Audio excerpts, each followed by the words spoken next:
All right, y'all, let's talk about the ultimate comfort food, meatloaf. There's just something about a hearty slice of meatloaf that brings everyone to the table, no matter the day or the weather outside. Now, you might be thinking, meatloaf? Really? But trust me, this isn't your grandma's dry mystery meat situation. We're taking it up a notch with a recipe that's moist, flavorful, and guaranteed to change your mind about this classic dish. This meatloaf is juicy, packed with flavor, and has a sweet and tangy glaze that's just out of this world. The glaze caramelizes in the oven, giving every bite a perfect balance of savory and sweet. Here's the deal. Start by grabbing a rimmed baking sheet and lining it with parchment or foil. Makes cleanup a breeze. Trust me, you'll thank yourself later when you're not scrubbing baked-on bits. Go ahead and preheat that oven to 350 degrees Fahrenheit. Getting the oven hot and ready means your meatloaf will cook evenly and develop that beautiful crust on the outside. First, sauté a chopped onion in a little bit of oil over medium heat for about 5-7 minutes, just till it's golden and soft. This step brings out the onion's natural sweetness and takes away that raw bite. Set that aside to cool down a bit. You don't want to add hot onions to your meat mixture or you'll risk scrambling the eggs.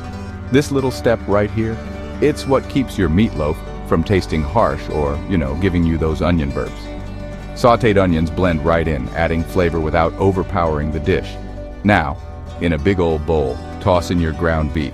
Get the 80 or 85% lean, because a little fat means more juicy goodness. Crack in 2 eggs, which help bind everything together and keep the loaf tender. Add those sautéed onions, some minced garlic, which gives a subtle kick and depth of flavor. Ketchup, fresh parsley, Panko breadcrumbs, and a splash of milk all go in next. The breadcrumbs and milk work together to keep the meatloaf moist and light, not dense or heavy. Italian seasoning, salt, and pepper round out the mix. The herbs add a lovely aroma and a pop of flavor in every bite. Then just get in there and mix it up. Don't be shy. Use your hands to gently combine everything until it's just mixed. I always say your hands are your best tools. Just don't overmix or you'll end up with a tough loaf. Gentle mixing is the secret to a tender, juicy meatloaf. Shape that mixture into a loaf, about 8 inches long, 4 inches wide, and 3 inches tall, right on the baking sheet. Don't pack it too tight. A little air helps it cook evenly. Into the oven it goes, uncovered, for 40 minutes. This first bake lets the meatloaf set up and start developing that delicious crust. While that's baking, whip up the glaze. Mix together ketchup, classic and tangy, the base of our sweet topping. White vinegar, brown sugar, a little garlic powder, and onion powder. The vinegar adds brightness, the sugar brings sweetness, and the spices round it all out.